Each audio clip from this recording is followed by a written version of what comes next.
एरसमारे JP Nadda जोरदार प्रचार। बालिकुदा एरसमा निर्वाचन मंडली रे बीजेपी राष्ट्रीय अध्यक्ष जेपी नड्डा जोरदार प्रचार। बीजेपी विधायक प्रार्थी सत्यसारथी महांती और सांसद प्रार्थी बीजेपी नेता जेपी नड्डा पहुंची एरसमा माटी हजार हजार जनसाधारण गहन में नड्डा कही आम बीजेपी सरकार आसिले आमे सबकिछि पूरण करिबु। वर्तमान आमे जहा देउछु बीजेडी सरकार तांको नामरे चलाइछंती। आम देश को मजबूत सरकार मिली। एही सरकार पाकिस्तान को उचित जवाब देउछि। कोविड परे अनेक देश अर्थनैतिक स्तर में पछरे दुर्बल हो पड़ी।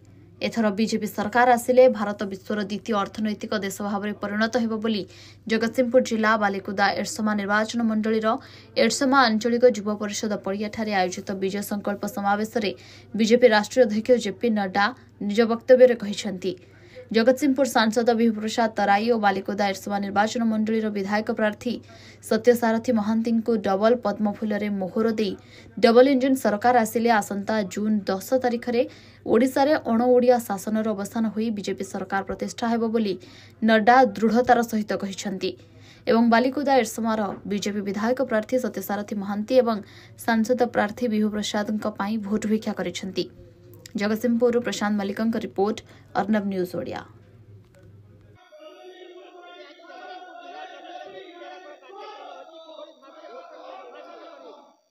नमस्कार, जय जगन्नाथ, जय श्री राम। आज आमर राष्ट्रीय अध्यक्ष जेपी नड्डा महोदय आसुंती। लोकों भितर बहुत उत्साह अच्छी। आमर 3:30 प्रोग्राम थिला, घंटाटे विलंब 4:30 स्टार्ट हम 5:30 सुधा पब्लिक अबिका आहरी आसुची। जेहेतु आज दीदीटा प्रोग्राम थिला, बहुत जाम अच्छी रोड रे, पब्लिक पूरा रोड रे तांको स्वागत करने छिड़ा होती। आउ समस्त जगार लोकंकर बहुत उत्साह रही। आपण देखिपे एरसमा सबुआड़े अबिका लोकंकर गोटे सूत छुटी। आउ निश्चिंत आपण देखिए कि एथर भारतीय जनता पार्टी ओडिशा रे सरकार करिवो। आउ बालिकुदा एरसमा निर्वाचन मंडली में भारतीय जनता पार्टी निश्चिंत विजय लाभ करिवो। देखु आम दलर सी हेले सर्वपरे मुखिया, तांकर सी आसुचंदी माने आउ किए आसिया दरकार।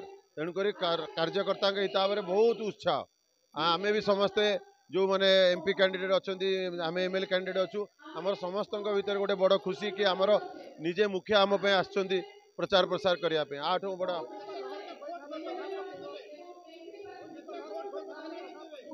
देखो आमर मिनिमम टू मिनिमम आम जो एक्सपेक्ट करुचु छोट मुह बड़ कथा नहले मिनिमम 30,000 ରୁ 50,000 मार्जिन आमर विजय लाभ हम। देखो मु आपन को आगुरी भी कही बालिकुदा एरसमा निर्वाचन मंडली रे 55 पंचायत रु 36 पंचायत रे पिया पानी नहीं। 5टा पंचायत रे लोक पोखरी पानी रे भात रांधि डाली रांधि खाऊंती, पोखरी पानी पीउंती। 8 हीनस्था अवस्था केबे आसीपार नहीं। मु आगुरी भी कही आपण गणमाध्यम बीजेडी की भोट दबा जहाँ निजर सत्यानाश करा से कारण 25 वर्ष भितर जो लोक विश्वासघात करी बीजेडी दल। लोकों पाखे रास्ता ना, हॉस्पिटल अच्छी तो डाक्तर ना, स्कूल अच्छे तो मास्टर ना, लोक बहुत हैरान अच्छा। जोठिक आप जी गोटे कथा एथर परिवर्तन दीर्घ 24 वर्ष धरी नवीन बाबू शासन रे आज ओडिशावासी अतिष्ठ हो एक परिवर्तन चाहते। ये दीर्घ 24 वर्ष जो शासन, ये शासन नारी निर्यातनार शासन, ये शासन चाषी विरोधी शासन, ये शासन प्रकृत में साधारण जनता विरोधी शासन। तेणु या विरुद्ध जनमत तैयारी होती। लोक एक परिवर्तन चाहते। मोटामोटी भाव में देखिले प्रकृत में ये 24 वर्ष भितर आज मागणा बिजुली दबार जो उपलक्ष्य रखिंट ताहले 24 वर्ष भितर कहीं करें ना। आज टाटा कंपनी की आज विद्युत जोगे देवाई जो ओडिशा सरकार दायित्व देइचंती, ये यूनिट पिछा जो भली भाव में अधिक अर्थ नौचंती से ओडिशावासी अतिष्ठ होइचंती। ताहले जदि बिजुली जोगे देवे, मागणा बिजुली जोगे देवे, ताहले नवीन बाबू मागणा बिजुली पाइबे कि? एठी भिके पांडियान मागणा बिजुली पाइबो कि?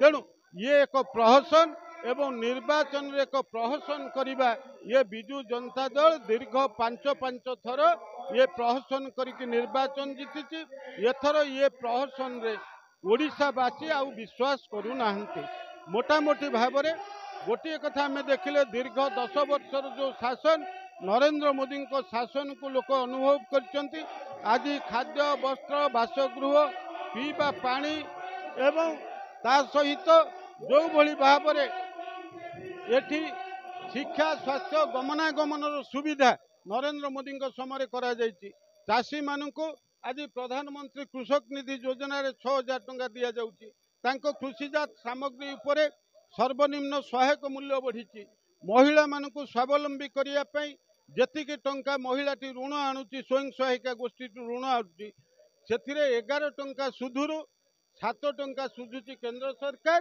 एवं राज्य सरकार सुझुचंती 3 टंका। तेणु ये क्षेत्र में सार्वजनीन भाव में देखिले भारत वर्षर प्रतिरक्षा क्षेत्र को जो भली भाव में उन्नत मानर करिसेंती प्रधानमंत्री नरेंद्र मोदी एवं सारा विश्व रे आज भारत वर्षर अर्थनीति बढ़ी पंचम बृहत अर्थनीति परिणत होती एवं मोदी लक्ष्य रखिंट जे आसंता 2027 मसीहा सुधा भारत वर्षर अर्थनीति की तृतीय अर्थनीति परिणत करेंगे।